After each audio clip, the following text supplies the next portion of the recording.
Porque o reino de Deus não é comida nem bebida, mas justiça e paz e alegria no Espírito Santo. Romanos 14:17. Querido irmão, seja bem-vindo a esse canal. A leitura de hoje são as cartas de ensino do nosso amado irmão, mestre, servo do Senhor, Derek Prince. Curta, se inscreva e compartilhe o vídeo para que mais vidas possam ser abençoadas e para que o reino do Senhor avance e a glória seja dada somente a Ele. Carta de ensino, oposição da bruxaria, de Derek Prince. Parte 2 da série. Consolide o seu chamamento. Oposição da bruxaria é a segunda carta da série Consolide o seu chamamento. Na carta anterior, comecei a falar sobre ser chamado por Deus. Expliquei que o propósito de Deus nas nossas vidas começa na eternidade. Há coisas que Deus fez na eternidade antes que alguma coisa acontecesse no tempo. Deus conheceu-nos, escolheu-nos e predestinou-nos. Mas é então, quando Deus nos chama, que o propósito de Deus afeta as nossas vidas. É quando Deus nos chama que o propósito de Deus afeta as nossas vidas. Deus chama-nos à salvação através da proclamação do Evangelho, mas depois de sermos salvos, Ele tem um chamamento para o resto da nossa vida. E esse chamamento não é de acordo com as nossas obras, mas de acordo com o seu propósito e a graça que nos foram dados em Cristo Jesus antes dos séculos. A seguir, tentei dar-lhe alguns princípios para consolidar o seu chamamento e sugeri que a frase que melhor resume o que é mais importante é pensamento único, empenho exclusivo. Uma pessoa que deseja consolidar o seu chamamento deve ser uma pessoa com um pensamento único, com esse único objetivo continuarmente diante dos seus olhos. A Bíblia diz: não pense tal homem que receberá coisa alguma do Senhor. É alguém que tem mente dividida e é instável em tudo o que faz. Tiago 1:7-8. E então falei sobre certas coisas, pecados e pesos, que podem impedir a nossa corrida. É importante eliminarmos os pesos nas nossas vidas. Pesos que não são necessariamente pecados, mas impedem o cumprimento do nosso chamamento. Nesta carta, quero falar sobre o que considero ser, atualmente na igreja, o maior obstáculo para os homens cumprirem o seu chamamento. Também é um obstáculo para as mulheres, mas acho que a força específica acerca da qual estou a falar, em particular, procura impedir os homens de Deus de cumprirem o seu chamamento. É algo que é dirigido especificamente contra os homens e particularmente contra os homens que devem ser líderes na igreja. A força específica que impede homens e mulheres de entrar no seu chamamento é a bruxaria. A força específica que impede homens e mulheres de entrar no seu chamamento é a bruxaria. Provavelmente, nunca imaginou que seria isso que impediria homens e mulheres cristãos de alcançar o seu destino. Antes de irmos para a palavra de Deus, quero compartilhar consigo uma profecia que foi dada numa reunião em que não estava a ministrar, mas somente presente no estado de Missouri, nos Estados Unidos, numa conferência de família na data de 15 de abril de 1979, há mais de 6 anos. Era uma profecia que não tinha nada a ver com o que estava a ser ensinado naquela conferência, em particular, mas era algo que nos impactou, a Ruth e a mim. Foi dado por uma jovem que eu não conhecia e que nunca conheci conscientemente desde então. Um jovem amigo meu recebeu uma cópia da profecia e muitos anos depois, por causa de algo que eu estava a dizer, ele me a enviou. E tenho de dizer que nos 6 anos subsequentes, desde que essa profecia foi proferida, tem sido notável como isso foi desenvolvido na minha experiência e no meu ministério. É Deus que está a falar na profecia. E ele diz o seguinte: em verdade, quero dizer-lhes, agora que escolhi levantar um exército, e nos últimos 2 dias eu instruí-lhes sobre alguns poderes de que precisarão com o meu novo exército. No passado, apenas assediei o inimigo, e agora estou a preparar-me para desencadear um ataque frontal, diz o Senhor Deus. No passado, apenas estava a escaramuçar com o inimigo, mas agora digo que estou pronto para desencadear um ataque no coração do reino que está contra mim. Hoje, eu dou-lhes uma instrução específica. Eu aponto-lhes um inimigo e encarrego-lhes de atacá-lo, e nunca recuarem. Este inimigo é o espírito de bruxaria que domina tantos milhões neste país. Este país era os Estados Unidos. Digo-lhes que o meu inimigo capturou milhares e milhões e os amarrou com bruxaria. Mas digo-lhes que não temam a bruxaria, porque eu decidi que chegou a hora de soltar esses milhões, porque eles são necessários no meu exército, que deve ser levantado para atacar Satanás e as suas forças. Eu aponto-lhes um dedo para a bruxaria e digo-lhes que agora é a altura de pararem de recuar. É a hora de atacarem a bruxaria neste país, pois isso não é uma simulação. Este é o primeiro passo do ataque final que aleijará Satanás, que derrubará os portões do inferno, pois eles não resistirão a este ataque, diz o Senhor Deus. Eu digo-lhes uma outra coisa: ao atacarem a bruxaria, encontrarão maldições que foram passadas entre gerações pelas famílias, mas eu contei-lhes e ensinei-lhes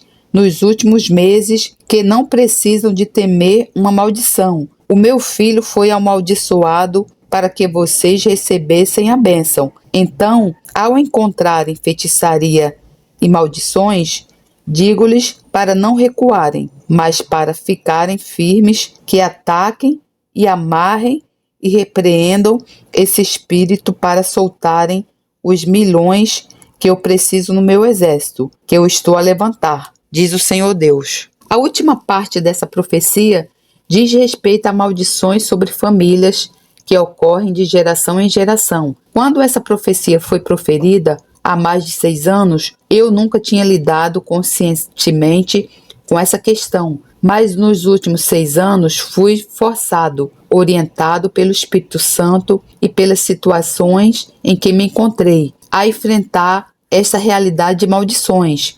Desde então, tenho ensinado acerca de como as maldições operam na vida das pessoas, nas famílias e nas comunidades, nas nações, e como através da morte substitutiva de Jesus na cruz, podemos ser libertados dessas maldições. E tenho visto resultados mais dramáticos do que através de qualquer outro tema que ensinei no meu ministério. Vi comunidades inteiras transformadas da noite para o dia, quando esse fator de maldição foi tratado. Se estiver interessado nesse tema, leia o livro Bênção ou Maldição. Mas nesta carta, não quero abordar a questão das maldições. Quero lidar com aquele grande inimigo de Deus, que, de acordo com essa profecia, amarra milhões de homens que são necessários no exército de Deus. Essa declaração foi feita sobre os Estados Unidos, mas acredito que seja igualmente verdadeira na Grã-Bretanha, na Irlanda e em muitas outras nações. Embora o modo como a bruxaria opera geralmente seja adaptado ao contexto cultural específico em que está operando. Então, agora quero ensinar algo sobre a bruxaria, um texto para mostrar como é relevante. Encontra-se em Gálatas 3, versículo 1. Ó insensatos Gálatas, quem vos fascinou, enfeitiçou, para não obedecerdes à verdade a vós, perante os olhos de quem Jesus Cristo foi evidenciado, crucificado entre vós. Gálatas 3:1. Lembro-me de assumir o pastorado numa igreja, numa cidade na costa oeste dos Estados Unidos em 1963. Disseram-me que o conselho da igreja me tinha convidado por unanimidade. Sendo incauto naqueles dias e não conhecendo a vida da igreja americana, entrei na armadilha do diabo. Existiam 12 membros no conselho e quando cheguei descobri que eram as únicas 12 pessoas na igreja. Dentro de um mês, todos os membros do conselho tinham renunciado ao cargo. Encontrei-me numa situação difícil e precária. O que realmente me deixou perplexo foi a congregação que se reuniu, porque eram como pessoas que foram derrotadas, incapazes de realmente serem felizes ou livres, mas eram pentecostais. Nunca lidei com uma situação como essa na minha vida e voltei-me para Deus em desespero. Eu disse: Deus, mostra-me, e ele deu-me Gálatas 3:1.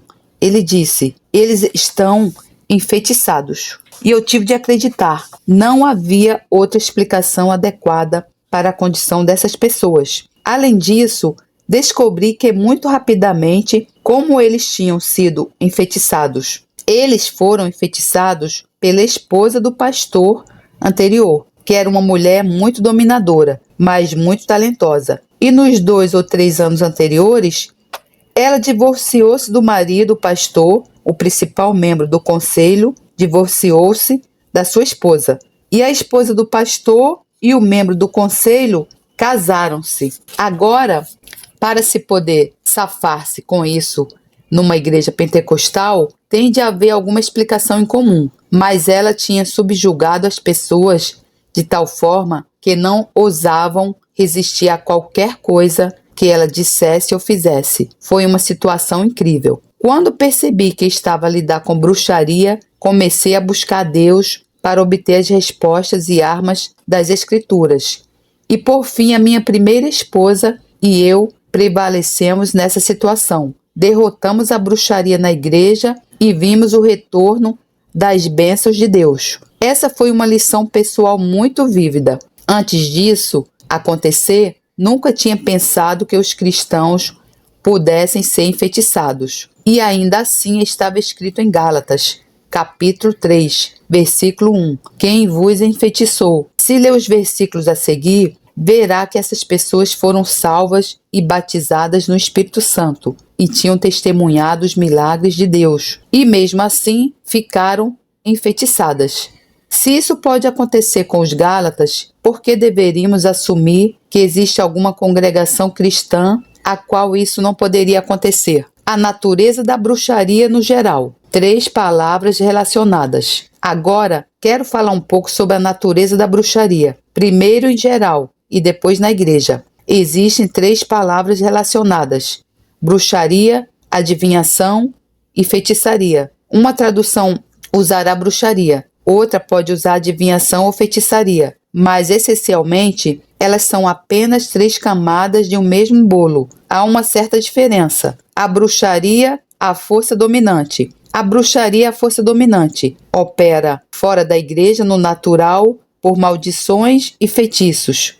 E deixe-me dizer, as maldições e feitiços são muito reais. A adivinhação procura revelar o futuro. A adivinhação essencialmente procura revelar o futuro. Se for ler a palma da mão, se for a uma vidente ou a um cartomante, vai a um adivinho, a alguém que pratica adivinhação. E deixe-me lembrá-lo que se tivesse vivido em Israel sob a lei de Moisés, a penalidade por isso era a morte. A feitiçaria opera através de objetos como amuletos ou talismãs, drogas e música. A feitiçaria opera através de objetos como amuletos, talismãs ou drogas. Toda a cultura das drogas é um dos aspectos da feitiçaria. A feitiçaria também opera através da música, e muita música rock and roll de hoje é simplesmente uma operação de feitiçaria. Encanta as pessoas. Observe os olhos dos jovens depois de ouvirem esse tipo de música. São vidrados. Estão fora de contato com a realidade. Há um poder satânico por detrás dessa música que os cativa. Tudo isso não é novo no mundo. Na verdade, é só preciso ir à África, entrar em contato com o curandeiro e encontrará todos esses aspectos: as maldições, os feitiços, as adivinhações e o uso da música para cativar as pessoas. E boa parte da música com instrumentos de percussão, bateria, tambor, etc., que existe hoje entre os nossos jovens vem da África. Como entendo, espalhou-se por uma rota indireta através da América do Sul até a América do Norte, e da América do Norte basicamente foi espalhada por todo o mundo. intimamente ligada à rebelião. 1 Samuel 15, 23. A bruxaria, vou usar principalmente a palavra bruxaria. Entenda que ela engloba todos os outros aspectos, termos. Está intimamente ligada à rebelião. 1 Samuel 15, 23 diz: porque a rebelião é como pecado de feitiçaria. Onde quer que encontre rebelião, acabará por encontrar bruxaria. Essas palavras foram ditas pelo profeta Samuel ao rei Saul, porque ele deliberadamente desobedeceu a palavra de Deus para ele. E Samuel o repreendeu e disse: a sua rebelião contra a palavra de Deus é exatamente a mesma coisa que bruxaria. E não é por acaso que o rei Saul, antes de morrer, consultou uma bruxa. Isso é a causa e o efeito. Por exemplo, a geração de jovens na década de 1960, que realmente usaram drogas e tudo mais, basicamente todos eles eram rebeldes. Rebeldes contra os pais, rebeldes contra o governo, rebeldes contra a instituição, contra a igreja e assim por diante. E quase sem exceção, terminaram no ocultismo.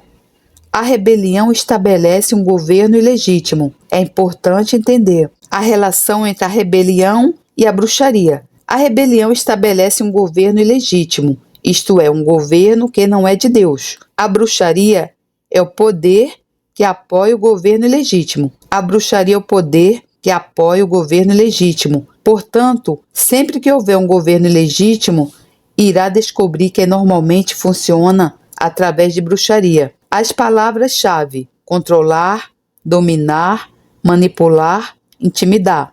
As palavras-chave, quando se pensa em bruxaria, são controlar, dominar, manipular, intimidar. E onde quer que se depare com essas operações, pessoas que controlam outras, que dominam outras, que manipulam outras, que intimidam, depara-se com Satanás. Deus não faz essas coisas. Deus permite a liberdade ao individualismo humano. A bruxaria suprime-o. A bruxaria prefere dominar, mas se não conseguir dominar, manipula.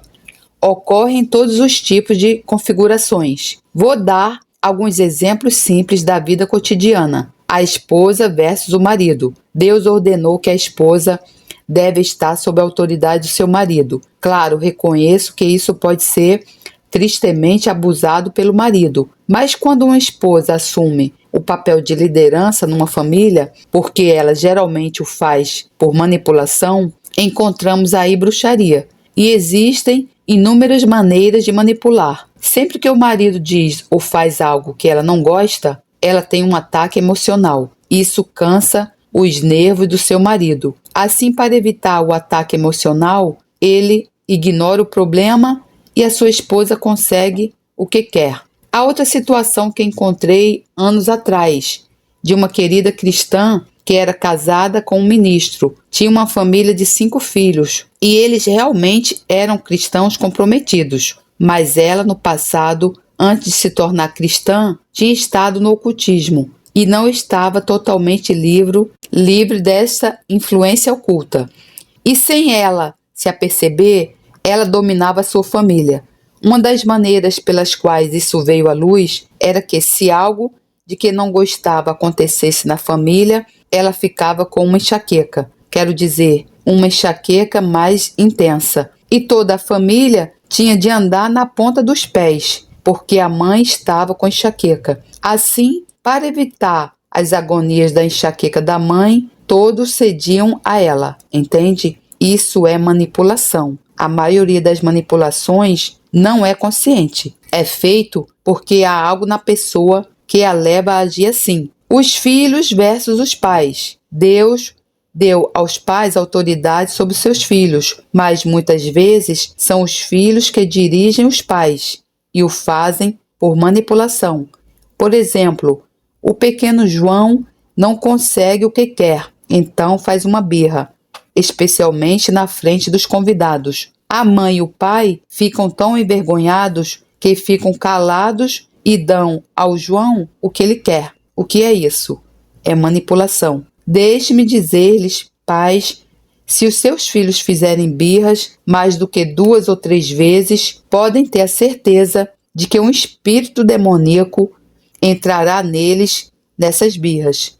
E depois disso, não serão manipulados pelo seu filho, serão manipulados pelo espírito no seu filho. E uma criança muito pequena pode ter um espírito muito forte. Não julguem a força da oposição pelo tamanho ou idade do seu filho. Não é a criança, é o espírito na criança. Eu tremo quando vejo pais a permitir que os seus filhos mostrem o seu temperamento. É muito comum entre os orientais, e a maioria dessas crianças tem demônios. Eles entram quando a criança não é disciplinada, compreende? A disciplina dos pais é projetada para proteger os filhos das forças espirituais que são fortes demais para eles poderem resistir por si mesmos. Mas se os pais não exercem disciplina, os filhos são expostos às forças espirituais. As profetisas versus os pastores. Outra coisa muito comum,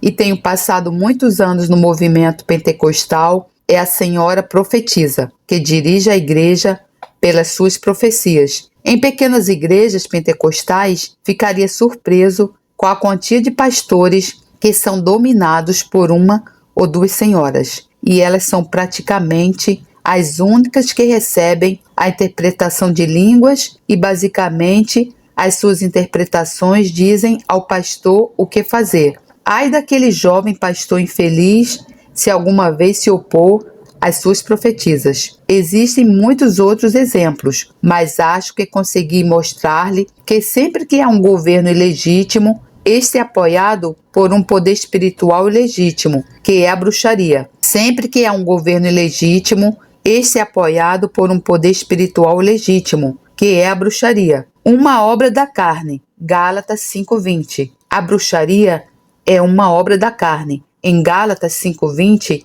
Paulo a aponta como uma das obras da carne. Por isso é um aspecto da natureza do homem caído. O homem foi criado para governar. A razão é que o homem foi criado por Deus para governar, mas para governar sob a autoridade de Deus. Quando se rebelou contra a autoridade de Deus, perdeu o direito de governar, mas não perdeu o desejo de governar. O homem caído é propenso a usar poder ilegítimo para governar, mas uma vez que ele caiu, ele é muito propenso a usar de poder ilegítimo para governar. Assim, o que inicialmente é simplesmente um aspecto da natureza decaída, o desejo de manipular as pessoas, fazer que façam o que se deseja, expõe essas pessoas à força espiritual da bruxaria. E então, não são mais agentes livres, já não são elas próprias a fazerem as coisas, mas o espírito que está a controlá-las e a obrigá-las. O resultado é o de controle por bruxaria. Desta forma, obtemos a situação mencionada em Gálatas 3:1, onde uma força estava em ação na igreja da Galácia, que não era apenas a natureza humana decaída, embora tenha sido essa a porta pela qual entrou, mas um poder obscuro, maligno e satânico, que frustrava todos os propósitos de Deus para a igreja na Galácia. Os 2 principais tipos bíblicos de bruxaria. Na Bíblia, há 2 principais tipos bíblicos de bruxaria. Como a palavra bruxa é feminina, temos a tendência de pensar em bruxaria como algo exclusivamente feminino. Mas a primeira bruxa, ou mago agressivo, real da Bíblia, era um homem, e o seu nome era Balaão. Masculino, Balaão. O homem Balaão, o vidente, o adivinho, o feiticeiro, a quem Balaque, o rei de Moabe, contratou para amaldiçoar Israel. Balaque lhe disse: porque eu sei que a quem tu abençoares será abençoado, e a quem tu amaldiçoares será amaldiçoado. Números 22:6. Muitas pessoas na África diriam isso ao feiticeiro: se abençoar minha família, ela será abençoada, e se amaldiçoar o meu inimigo, ele será amaldiçoado. Essa é essencialmente a esfera em que isso opera. Feminino, Jezabel. A mulher Jezabel a esposa do rei Acabe, que manipulou o marido e governou o reino através do marido. Uma das ações mais características que ela realizou foi usar o anel de autoridade selado do marido e assinar a ordem de morte de Nabote, cuja vinha eles queriam tomar posse de forma ilícita. Isso é bruxaria, é apoderar-se do símbolo da autoridade masculina e usá-lo para promover o propósito feminino. Ambos mencionados no NT no contexto da igreja. É interessante ver que esses dois tipos de bruxaria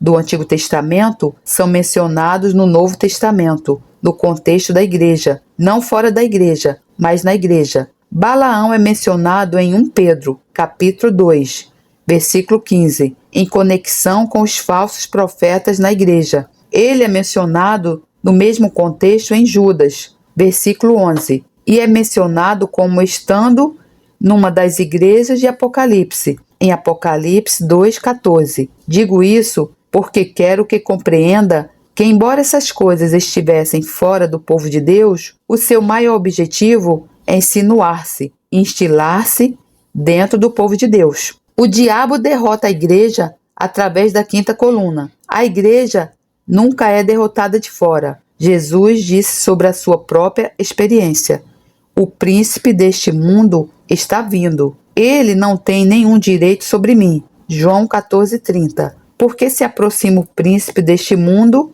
e nada tem em mim. João 14:30. E porque o diabo não tinha nada nele, o diabo nunca poderia derrotá-lo. Se a igreja pudesse dizer: o diabo não tem nada em nós, a igreja seria invencível. O diabo derrota a igreja através da quinta coluna. Deixe-me transmitir-lhe a origem da frase a quinta coluna. Aconteceu que estava eu num passeio a pé pelos Pirineus, da França à Espanha, em 1936, quando tinha 21 anos, com um amigo meu, e sem termos previsto, de repente, encontramos na Espanha, no meio de uma guerra civil. Houve uma guerra civil em 1936, onde duas facções diferentes dos espanhóis lutavam entre si. E quem acabou de sair vitorioso foi o general Franco. Mas a quinta coluna está relacionada com um certo general espanhol que atacava uma cidade espanhola.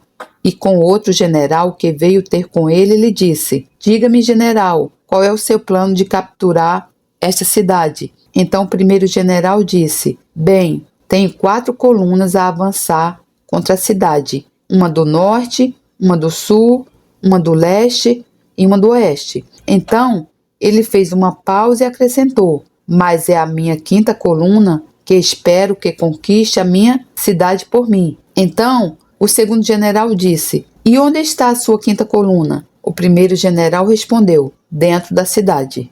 Essa é a origem da frase a quinta coluna. A quinta coluna é o grupo de traidores internos que traem a cidade a favor dos atacantes de fora. Sabe, é apenas a existência da quinta coluna na igreja que nos permitirá ser derrotados. Nunca somos derrotados de fora, seja individual ou corporativamente. Se neste momento posso dizer: o diabo não tem nada em mim, então o diabo não pode derrotar-me de forma alguma. Se pudéssemos dizer como um grupo de cristãos: o diabo não tem nada em nós, o diabo seria impotente contra nós. Se pudéssemos dizer como congregação: o diabo não tem nada em nós, o diabo seria impotente contra nós. É por isso que a sua política mais persistente é insinuar, instilar a si mesmo, os seus agentes e as suas forças no meio da igreja cristã. Existem outros 2 tipos de curandeiros, bruxos no Novo Testamento, mas eles não são muito significativos. Um deles é Simão, o mágico, em Samaria. O outro é Elimas, que Paulo e Barnabé encontraram na sua primeira jornada missionária em Chipre. Não são personagens muito significativos. As 2 abordagens principais da bruxaria. Observando particularmente o exemplo de Balaão, vemos que a bruxaria tem 2 abordagens principais contra o povo de Deus: amaldiçoar o povo de Deus diretamente, Antes de tudo, amaldiçoar o povo de Deus diretamente. Balaão foi contratado para amaldiçoar Israel, mas enquanto Israel estivesse em obediência a Deus, Deus não permitiria que Balaão os amaldiçoasse. Sempre que ele tentava amaldiçoá-los, ele acabava abençoando-os, muito contra a sua própria vontade e para desgosto do homem que o contratara. Se ler a Bíblia cuidadosamente e reunir várias passagens diferentes, verá que Balaão não desistiu, e isso é típico.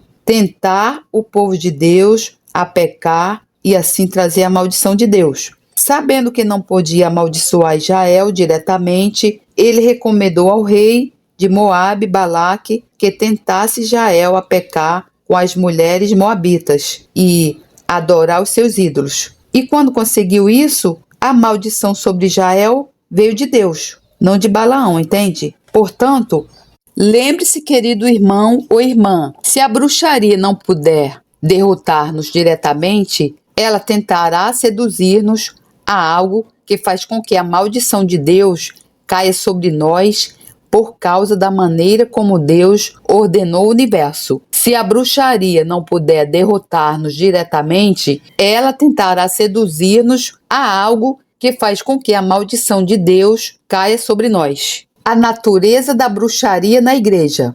Gálatas 3:1-3. Agora, quero passar do geral para o particular e quero mostrar como opera a bruxaria na igreja. Quero ler apenas alguns versículos do capítulo 3 de Gálatas. O capítulo 3 de Gálatas é a escritura-chave neste contexto. Gálatas 3:1-3. Ó insensatos Gálatas, ninguém gosta de ser chamado de insensato, pois não? Quero dizer, há muitas outras palavras que preferimos ouvir, mas há muitos cristãos insensatos. Ó Gálatas insensatos, quem os enfeitiçou? A palavra grega aqui traduzida por enfeitiçou significa literalmente ferir com os olhos, por mal olhado. Na verdade, é o olho do mal. Alguns anos atrás, nos Estados Unidos, um padre ortodoxo grego que foi batizado no Espírito veio pedir-me ajuda, porque alguém tinha feito isso com ele, pôs o mal olhado nele e ele usou a mesma palavra, vascania, foneticamente usada aqui em Gálatas. Foi interessante. Ele estava muito ciente de que era algo real. Ó insensatos Gálatas, quem vos fascinou, enfeitiçou, para não obedecerdes a verdade a vós perante os olhos de quem Jesus Cristo foi evidenciado, crucificado entre vós. Só quisera saber isto de vós. Recebestes o Espírito pelas obras da lei ou pela pregação da fé? Sois vós tão insensatos que, tendo começado pelo Espírito, acabeis agora pela carne? Gálatas 3:1-3. Ó Gálatas insensatos, quem os enfeitiçou? Não foi diante dos seus olhos que Jesus Cristo foi exposto como crucificado? Gostaria de saber apenas uma coisa: foi pela prática da lei que vocês receberam o Espírito ou pela fé naquilo que ouviram? Será que vocês são tão insensatos que, tendo começado pelo Espírito, querem agora se aperfeiçoar pelo esforço próprio? Gálatas 3:1-3, versão NVI. A bruxaria expressa como legalismo. Veja bem, quaisquer que fossem os resultados produzidos, eles foram produzidos por bruxaria. Que nome daríamos ao problema dos Gálatas na linguagem teológica moderna?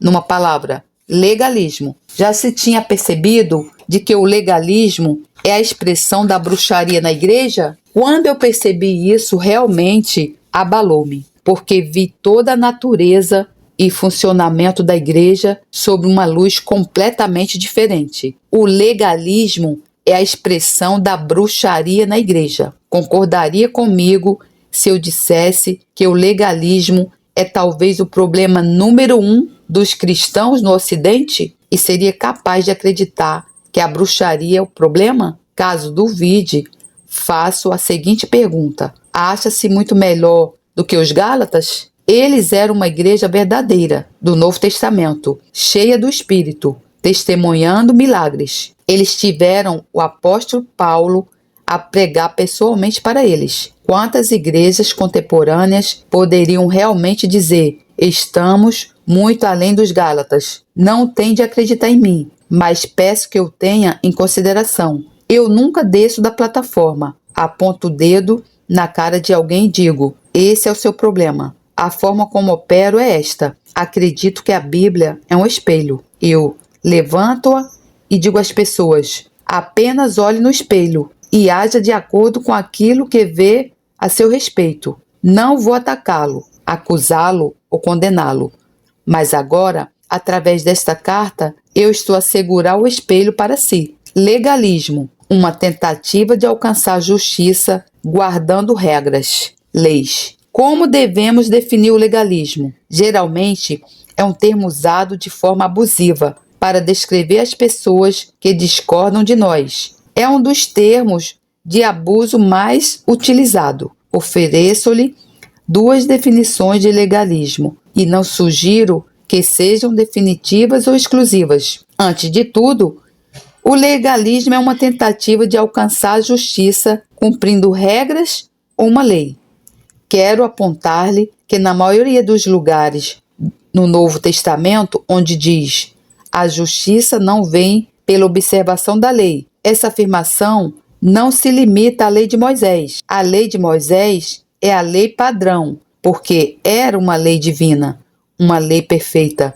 Era uma lei dada por Deus. Logicamente, se a justiça não puder ser alcançada observando a lei de Moisés, então não há nenhuma outra lei que possa produzir esse resultado. Legalismo é acrescentar algo aos requisitos de Deus para a justiça. A outra definição possível de legalismo é acrescentar algo aos requisitos de Deus para ser justificado. Exigir às pessoas que elas façam mais do que Deus exige delas para alcançar a justiça, que na verdade é colocar-se no lugar de Deus. Se Deus diz: isso é tudo o que precisa fazer, nenhuma igreja, nenhum ministro, nenhum órgão religioso tem autoridade para adicionar mais algum requisito, além do que Deus declarou. Paulo diz no versículo 1: quem vos fascinou, enfeitiçou, para não obedecerdes à verdade, a vós perante os olhos de quem Jesus Cristo foi evidenciado, crucificado entre vós. Gálatas 3:1. A bruxaria obscurece a obra da cruz. Como funciona a bruxaria? Está implícito nesse versículo. Ela opera obscurecendo a obra da cruz, cega o povo de Deus sobre o que foi alcançado pela morte de Jesus na cruz. Sendo cegos, têm então de recorrer a outras fontes de justiça. Existem 3 aspectos no que Jesus alcançou na cruz, todos eles relevantes. 1. A cruz aboliu a lei como um meio de alcançar a justiça de Deus.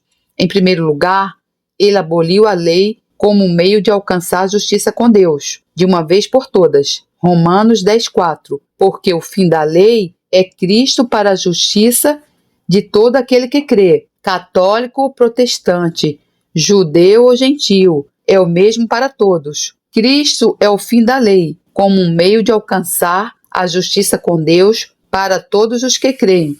Uma vez que se torne crente, já não terá a lei como um meio de alcançar a justiça com Deus. 2. A cruz mostra o julgamento de Deus sobre a natureza carnal. Em segundo lugar, isso não é apreciado pela maioria das pessoas, o que Jesus experimentou na cruz é a demonstração do julgamento de Deus sobre a nossa natureza carnal decaída. Romanos 6:6 diz que o nosso velho homem, a nossa natureza carnal, foi crucificado com ele. Então, a cruz mostra o que Deus pensa da natureza decaída do homem. A cruz mostra o que Deus pensa da natureza decaída do homem. A misericórdia de Deus é que, em vez de fazer isso conosco, ele fez isso com Jesus. Mas se quer saber o que Deus pensa sobre a natureza decaída do homem, imagine Jesus na cruz, porque essa é a palavra final dele sobre a nossa natureza carnal não regenerada.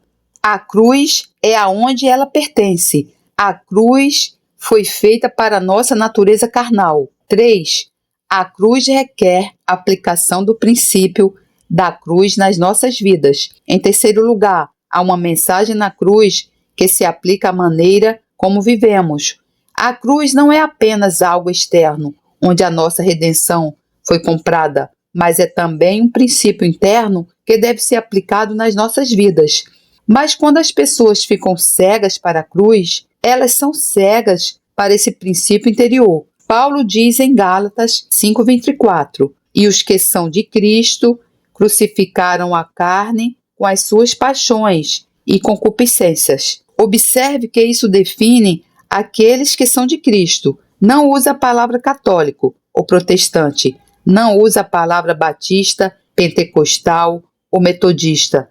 Diz apenas os que são de Cristo. Eles não são definidos por uma denominação, eles são definidos pelo que a cruz fez neles. Veja que Romanos 6,6 diz que Deus fez isso em Jesus. O nosso velho homem foi crucificado com ele. Mas chega um momento em que esse princípio deve ser aplicado por nós nas nossas vidas. Assim, Gálatas 5:24 diz: nós crucificamos a carne. Nós poderíamos fazê-lo se Deus não o tivesse feito em Jesus.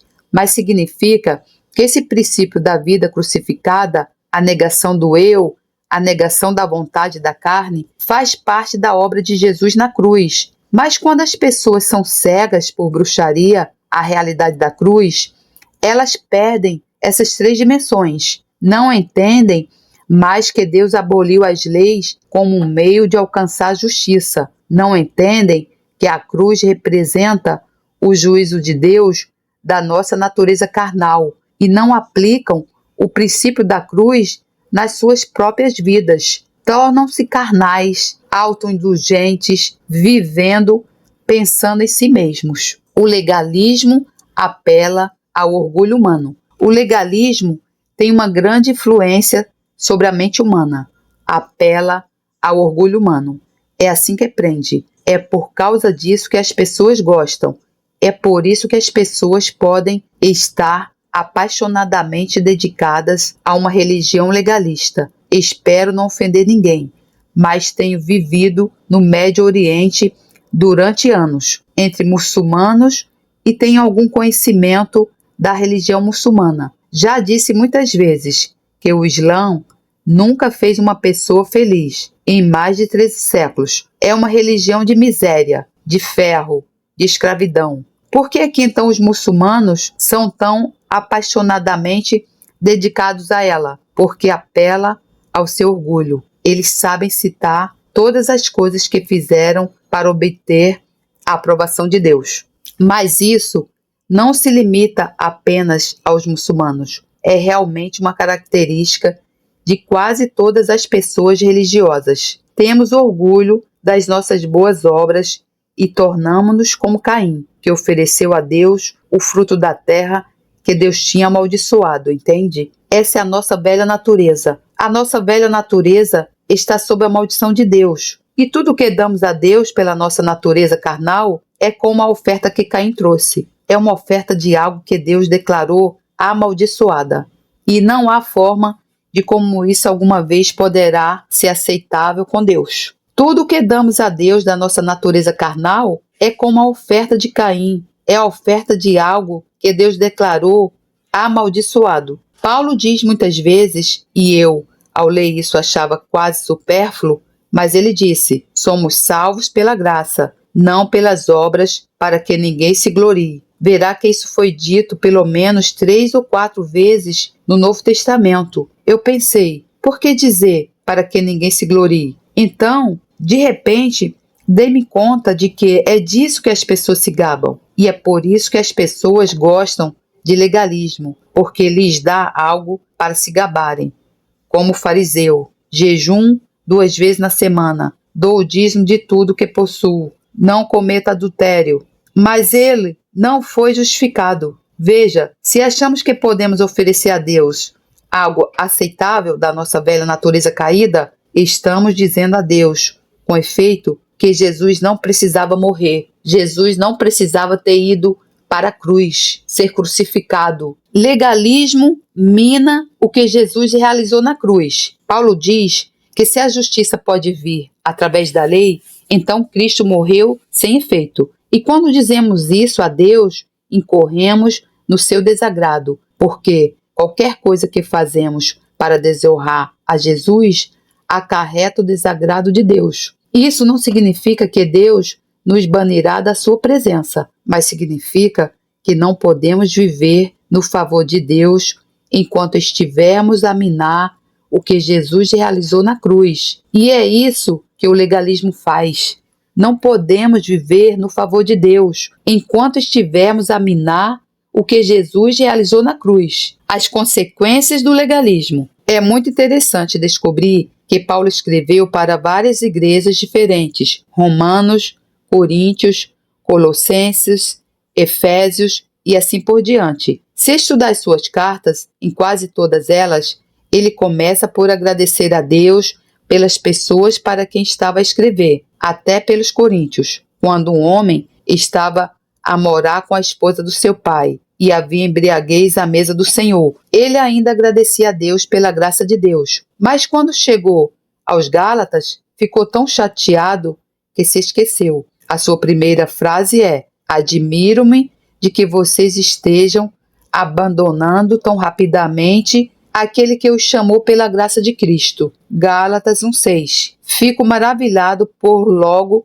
se afastarem da graça de Deus. Eles não estavam a cometer adultério, não estavam a ficar bêbados. Qual foi o problema deles? Legalismo. Mas veja, era muito mais sério aos olhos de Paulo do que os óbvios pecados da carne que as pessoas religiosas são tão rápidas em condenarem, como a embriaguez, a imoralidade ou coisas assim. Coloca os cristãos novamente debaixo da lei. Quais são as consequências de bruxaria induzir o povo de Deus no legalismo? Primeiro que tudo, como já vimos, coloca os cristãos de volta debaixo da lei. Assim ela atrai o povo de Deus para uma área onde não estão mais sob sua bênção. Paulo diz mais à frente em Gálatas que aqueles que estão sob as obras da lei estão sob uma maldição. Não porque um feiticeiro os amaldiçoou, mas porque saíram da área onde as bênçãos de Deus repousam. Está a ver como é exatamente o que Balaão fez? Não deixa lugar para o sobrenatural de Deus. Segundo, não deixa lugar para o sobrenatural de Deus. Paulo disse: aquele, pois, que vos dá o Espírito e que opera maravilhas entre vós, o faz pelas obras da lei ou pela pregação da fé. Gálatas 3:5. E claro, a resposta é pela pregação da fé. Veja o que acontece quando a igreja se torna legalista sob a influência da bruxaria. Ela perde o sobrenatural. É por isso que a maioria das igrejas não tem nenhuma demonstração do sobrenatural de Deus. O problema é o legalismo, porque Deus não concederá o sobrenatural aos esforços da natureza carnal. Traz uma maldição. O próximo passo na degeneração é que os teólogos começam a dizer-nos que Deus retirou o sobrenatural, que foi apenas para a era apostólica. Antes de tudo, pecamos ao rejeitar o sobrenatural e depois justificamos o nosso pecado, explicando que Deus tirou o sobrenatural. Isso é uma mentira teológica, é o encobrimento do nosso próprio fracasso. Terceiro, voltar para debaixo da lei traz uma maldição.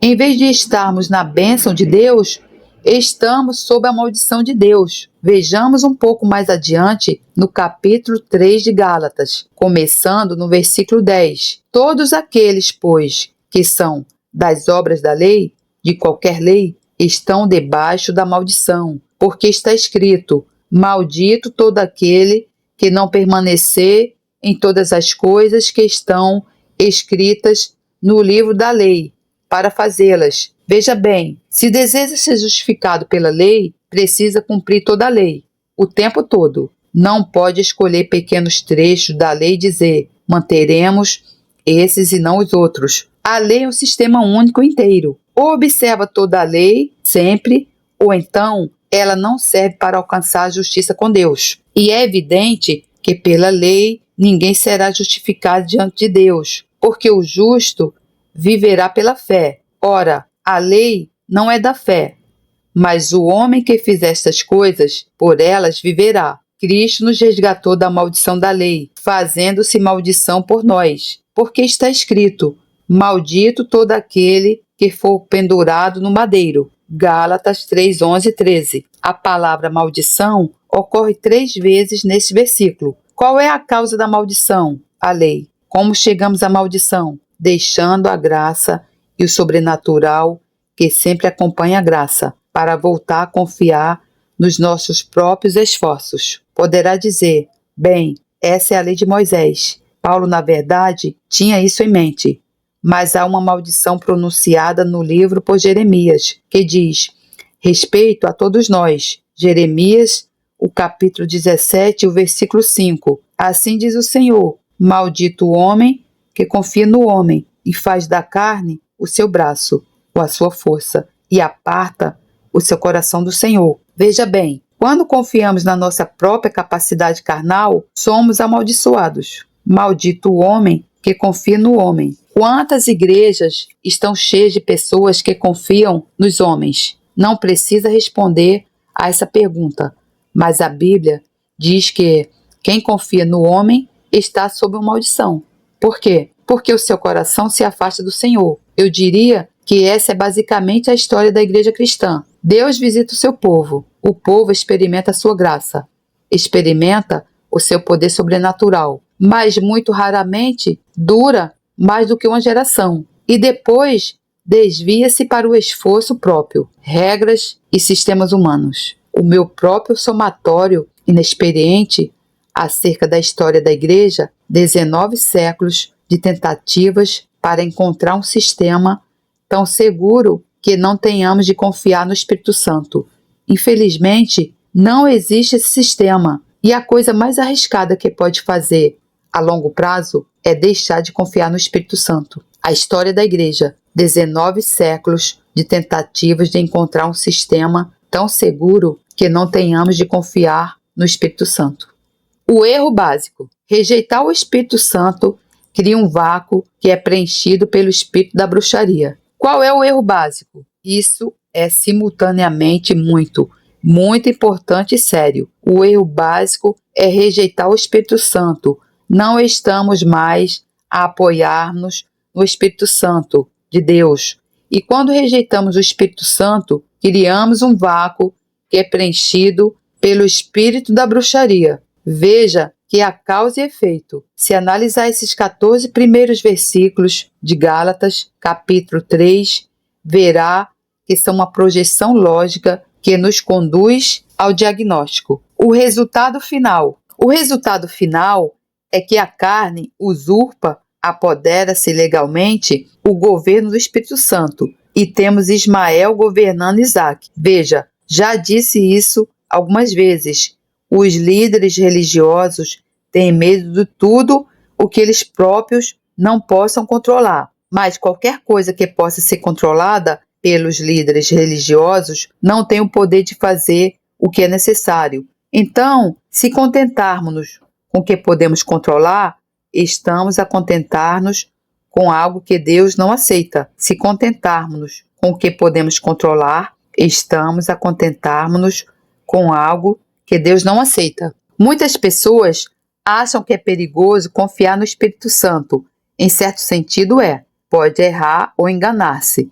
Já tem acontecido. Mas quero dizer-lhe que é muito mais perigoso não confiar no Espírito Santo. Esse é o caminho para o desastre, e isso insulta a terceira pessoa da divindade. Ele é muito gracioso, muito paciente, muito gentil. Mas se persistentemente dissermos obrigado, não precisamos de si, estamos com um problema. 2 maneiras de alcançar a justiça: a lei e a graça. Existem apenas 2 maneiras possíveis de alcançar a justiça. Não há outras. É pela lei ou pela graça. E estas são mutuamente exclusivas. Não pode combiná-las. É muito importante que entenda isso. Romanos 6,14 diz: porque o pecado não terá domínio sobre vós, pois não estáis debaixo da lei, mas debaixo da graça. As implicações disso são surpreendentes. Se está sob a lei, o pecado tem domínio sobre si. Se quer ser livre do domínio do pecado, não pode estar sob a lei, mas deve estar sobre a graça. E então, Romanos 8,14 diz: porque todos os que são guiados pelo Espírito de Deus, esses são filhos de Deus. E Gálatas 5,18 diz: mas se sois guiados pelo Espírito, não estáis debaixo da lei. Então, para ser um filho de Deus, precisa de ser guiado pelo Espírito Santo. Mas se é guiado pelo Espírito Santo, não está sob a lei. Eles são incompatíveis. Veja Gálatas 4, a partir do versículo 21. Paulo usa uma alegoria das duas esposas de Abraão,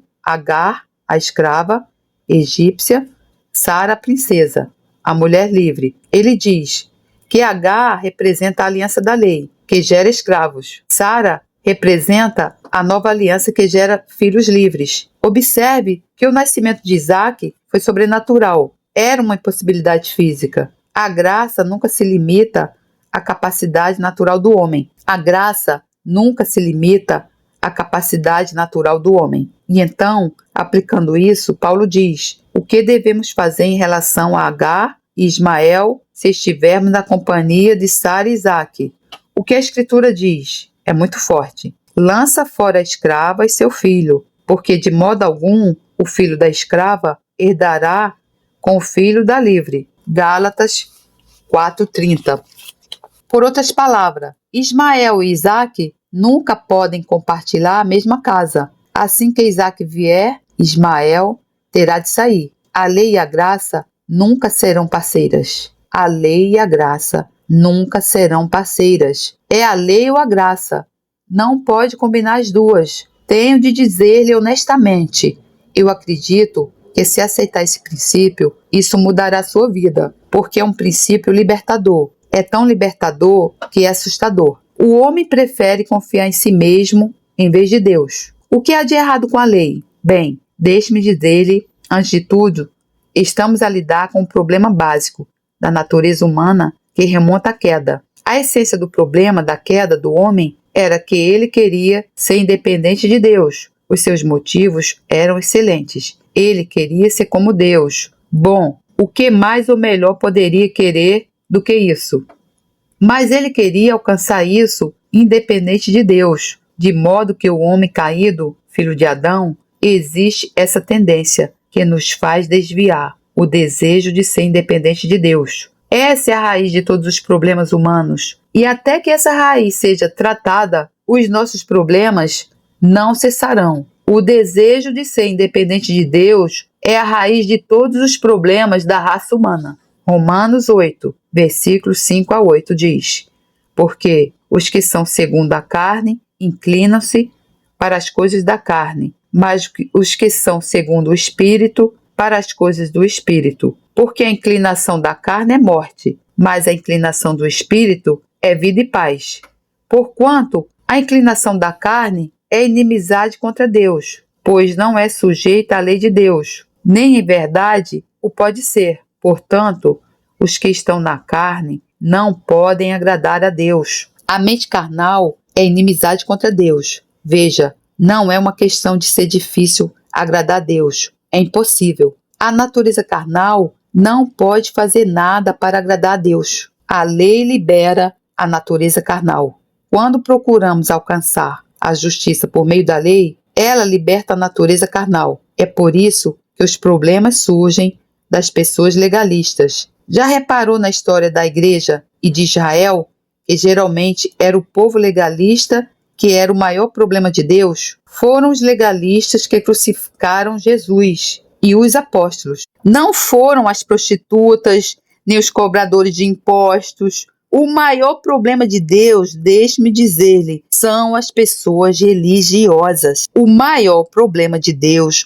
são as pessoas religiosas. Vejamos Romanos 7, versículo 5. Pois quando éramos controlados pela carne, as paixões pecaminosas despertadas pela lei atuavam em nossos corpos, de forma que dávamos fruto para a morte. Já reparou na frase as paixões pecaminosas despertadas pela lei? Por que é assim? Porque quando a lei surge, eu digo, farei, e confio na minha própria natureza carnal. E quando confio na minha natureza carnal, liberto o que está na natureza carnal. Quer saber o que há na natureza carnal? Gálatas 5 revela o que é essa natureza. Não é uma lista bonita, mas é isso que é libertado quando começamos a confiar nas nossas próprias capacidades e retidão naturais. Porque as obras da carne são manifestas, as quais são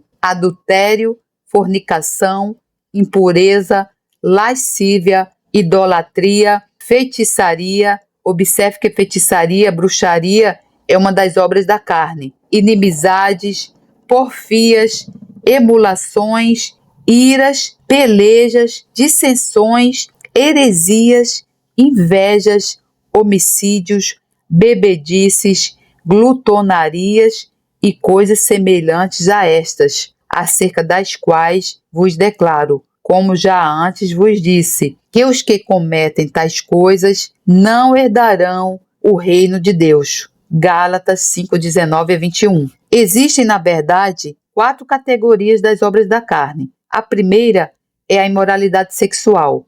A segunda é a religião oculta e falsa, idolatria e feitiçaria. A última é uma vida licenciosa, devassa, de folia, embriaguez e assim por diante. Mas a categoria principal é toda forma de conflito e divisão, sabe? É por isso que as igrejas se dividem. A verdadeira questão não é doutrinal ou teológica, é a natureza carnal. A natureza carnal não se dá bem consigo próprio e muito menos com seu irmão ou a sua irmã. É assim que os cristãos se tornam carnais nos seus pensamentos e atitudes.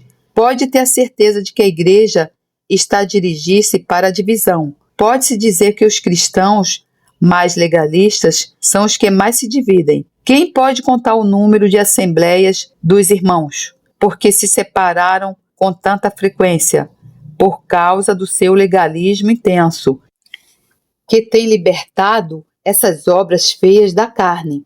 Podem ficar longe da embriaguez e da imoralidade, mas certamente não ficam longe da contenda, da amargura e do ódio. Isso não é um ataque, é apenas uma avaliação.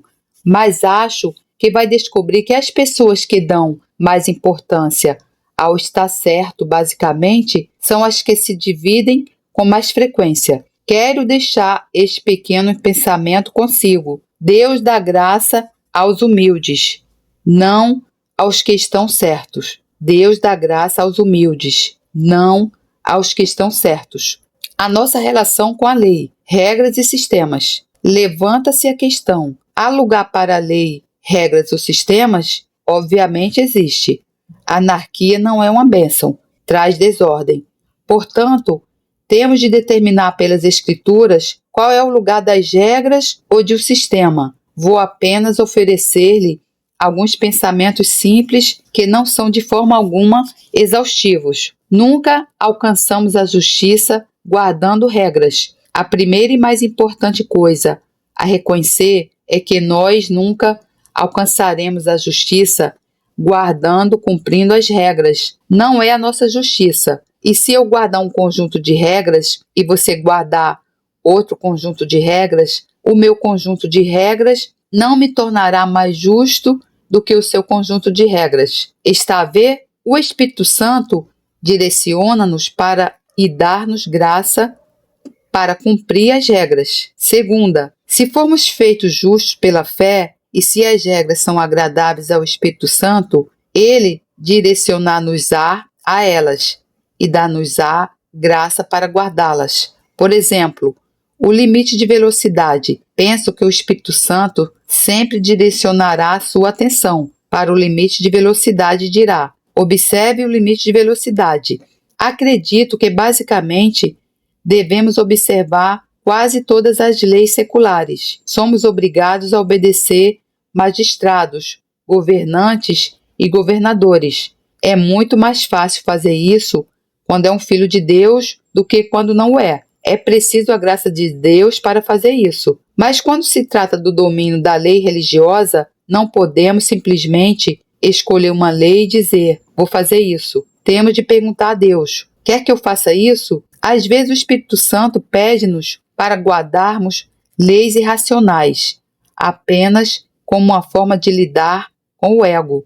Mas a decisão deve ser sempre tomada pelo Espírito Santo, entende? Nunca devemos tirar a iniciativa do Espírito Santo e decidir simplesmente com base numa regra. Nunca devemos ignorar o Espírito Santo e confiar apenas em regras. Se as regras não agradarem ao Espírito Santo, ele provavelmente nos desviará delas. Nunca devemos ignorar o Espírito Santo e confiar apenas em regras. Isso é um curto-circuito do Espírito Santo nas nossas vidas. Nunca é uma questão de as regras dizem que eu devo fazer isso. A questão é, o que é que o Espírito Santo diz que eu devo fazer? Se deixar de fora o Espírito Santo, estará a fazer a sua própria justiça. Um exemplo de duas maneiras de encontrar o caminho para um destino. Quero dar um exemplo de duas maneiras diferentes de encontrar o caminho para um destino. Um é uma rampa, o outro é um guia pessoal. O mapa é uma pequena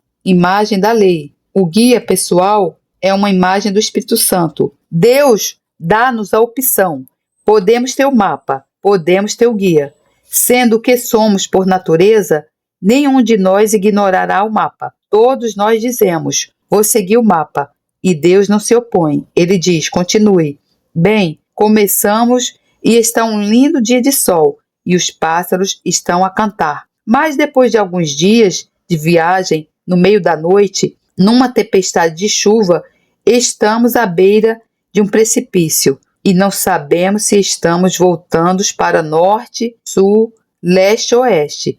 E gritamos, socorro! Nem conseguimos ver o mapa. Está muito escuro. Uma voz muito gentil diz, posso ajudá-lo? Ó Espírito Santo, preciso de si. Veio no momento certo. Bem, agarra minha mão e eu vou conduzi-lo para o caminho certo. Já entraram no caminho certo e o sol aparece e você diz, Espírito Santo, eu tenho aqui este mapa. Deseja usar o mapa? O Espírito Santo diz, obrigado, sei o caminho, não preciso do mapa, mas se ficar comigo, eu ajudá-lo-ei a entender o mapa, de uma forma que nunca entenderia sem mim. Bom, se é como alguns, e não me estou a excluir, isso não é suficiente. Então, após algum tempo, estamos na estrada. O sol está a brilhar. Podemos ver no mapa onde estamos. O Espírito Santo mostrou-nos e então dizemos, realmente fui parvo por ter entrado em pânico ali no escuro. Poderia ter conseguido desenrascar-me por mim próprio se tivesse tido apenas um pouco mais de bom senso. Acho que consigo encontrar o caminho com o mapa. E enquanto está a falar assim, para si próprio, nem ouve o Espírito Santo dizer-lhe, voltamos a vermos-nos quando precisar de mim. E é deixado sozinho com o mapa. Não demora muito até encontrar-se no meio de um pântano, os seus pés afundados na lama. Está cansado, com sede. Espírito Santo, onde está? E aquela voz gentil diz, estou aqui, agarra minha mão. Eu guiar-te-ei. Quantas vezes temos de cometer esse erro? É maravilhoso que o Espírito Santo seja tão gracioso. A chave para o sucesso na vida cristã é aprender a não depender de si mesmo. A chave para o sucesso na vida cristã é aprender a não depender de si mesmo. Você não é confiável. Maldito é o homem que confia no homem. Isso inclui confiar em si mesmo. Quando faz isso, fica amaldiçoado. Penso que a lição mais importante a aprender na vida cristã é continuar a depender do Espírito Santo, momento a momento. Nunca tome uma decisão sem o Espírito Santo. O Senhor falou comigo por meio de uma profecia recentemente e disse que eu estava a entrar numa nova fase no meu ministério e que iria caminhar de uma forma que nunca tinha caminhado antes. E ele disse, precisará ser extremamente sensível. Não dê um passo à minha frente. Não fale uma sílaba antes de eu a falar. E eu percebo que essa é a chave do sucesso. E para mim não é fácil. Por natureza, sou uma pessoa independente. Fiz o meu próprio caminho na vida e, de muitas maneiras, fui bem-sucedido. Um dos meus irmãos disse-me que sou o mais independente que ele já conheceu, e eu não negaria essa avaliação. O meu maior problema, e talvez o mais persistente da minha vida cristã, tem sido não depender de mim mesmo. Quando entra no carro, ora, estar hoje num carro é estar num lugar muito perigoso. Há uma grande probabilidade de ter um acidente. Pede a proteção de Deus? Coloca o cinto de segurança? Acho que essa é uma das regras que o Espírito Santo nos incentiva a obedecer. Conheci vários irmãos queridos no Senhor que sofreram graves acidentes de automóvel, simplesmente porque não estavam a usar o cinto de segurança. Conhece os pequenos toques gentis do Espírito Santo?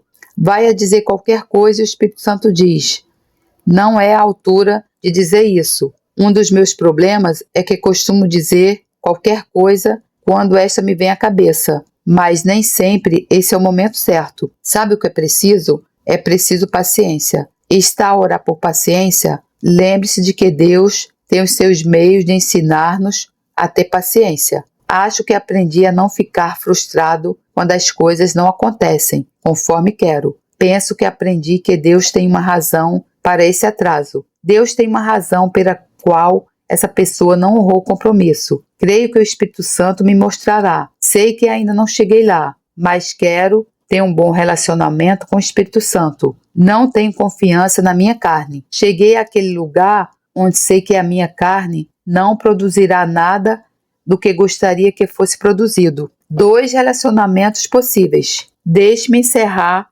com o que considero ser uma bela imagem na carta aos Romanos, ilustrando o que acredito ser o lugar do Espírito Santo nas nossas vidas. Romanos capítulo 7 e versículo 4. Essa é uma afirmação bastante complicada. Levei anos para ter a certeza de que sabia o que Paulo queria dizer, mas acredito que sei. Assim, meus irmãos, também vós estáis mortos para a lei. Absorveu isso? Mortos para a lei. Veja, só uma maneira de escapar da lei. Quando está debaixo dela, está para toda a vida. Só há uma saída. Sabe qual é? A morte. A lei já não tem controle sobre uma pessoa morta. Ela morreu sob a jurisdição da lei. Existia apenas uma maneira de escaparmos da lei, que era através da morte de Jesus. Ele abriu o caminho. Então, Paulo diz: assim, meus irmãos, também vós estáis mortos para a lei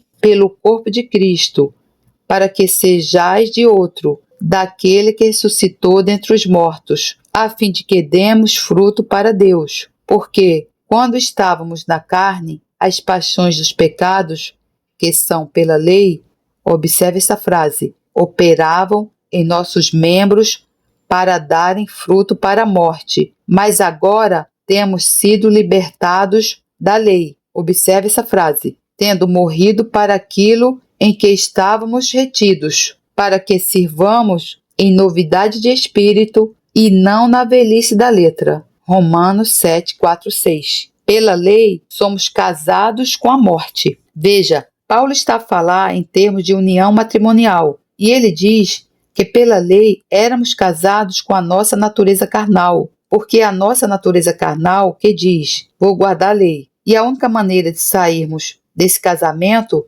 sem tornarmos-nos adúlteros, é pela morte. Paulo diz que quando o marido de uma mulher morre, ela fica livre para se casar com outro. Então ele diz, pela morte de Jesus, a sua carne foi morta. Portanto, não se tornará adúltera se casar com outra pessoa. Ele também diz, agora estamos livres para nos casar através do Espírito com o Cristo ressuscitado. Pelo Espírito, somos casados com Cristo ressuscitado. Assim, essas são as 2 alternativas. Elas são muito vívidas. Casado pela lei com a carne. A única saída é a morte. Se aceitar a saída pela morte da sua natureza carnal em Cristo na cruz, sem se tornar adúltero, estará livre para se casar com outra pessoa. Quem? Com o Cristo ressuscitado. Como se casar com ele? Não pela lei, mas pelo Espírito. Penso que o maior ministério do Espírito de Deus nas nossas vidas é dar-nos a união matrimonial com o Cristo ressuscitado. Dependendo com quem estejamos unidos, produziremos o fruto correspondente. Se formos casados com a carne, não temos opções. Faremos as obras da carne. Mas se formos casados com o Cristo ressuscitado, produziremos o fruto do Espírito.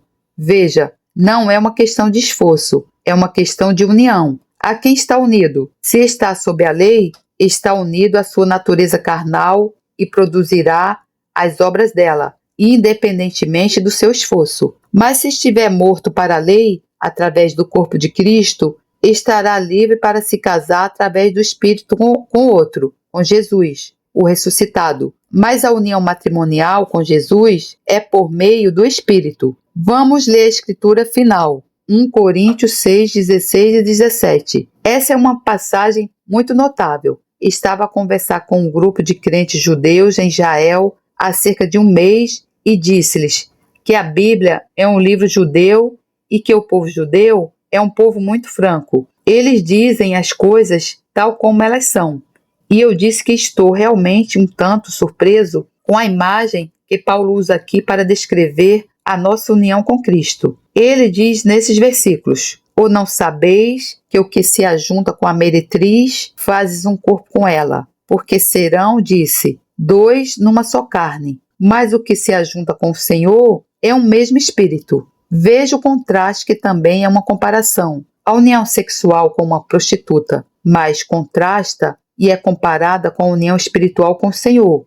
Então, pela lei, estamos ligados à carne, mas por meio do Espírito, podemos estar unidos a Cristo. E, finalmente, a maneira como vivemos não será determinada pelo nosso esforço, será determinada por aquele com quem somos casados. Jesus disse numa outra imagem: eu sou a videira, vocês são os ramos. Ramos de videira não dão uvas por tentarem esforçarem-se. Um ramo de videira pode tentar esforçar-se por 1/1000 e nunca produzir uma uva. Um galho de videira dá frutos, porque está unido à videira. A mesma vida que está na videira flui para o galho. Esse é o segredo da vida cristã. Não é esforço próprio, não é guardar regras, não é seguir um sistema, é a união com Cristo. Mas essa união com Cristo só pode existir quando somos libertos da nossa união com a carne. O segredo da vida cristã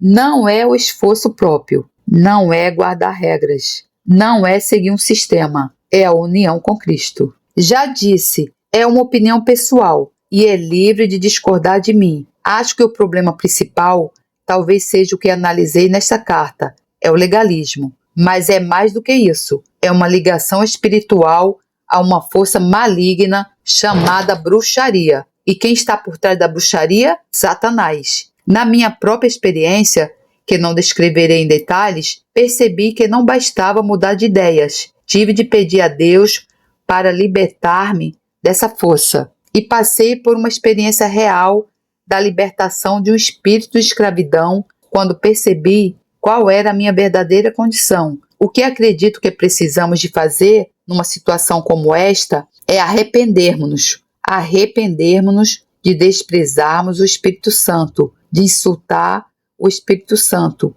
Não quero dizer que cometemos o pecado imperdoável, mas realmente insultamos o Espírito Santo. O principal problema na igreja é o legalismo e a consequente ligação espiritual a uma força maligna chamada bruxaria. Um exemplo muito estranho vem à minha mente acerca dos meus dias em Cambridge, onde era estudante de filosofia. Existia um outro aluno que se chamava Smithers. Ele era anarquista por filosofia, por convicção. Ele usava uma barba preta escura e áspera, algo muito incomum naqueles dias. Era um homem muito marcante. Bem, o conselheiro acadêmico do King's College, que era uma pessoa muito digna e importante, foi visitar Smithers para verificar se ele precisava de uma bolsa para estudos adicionais.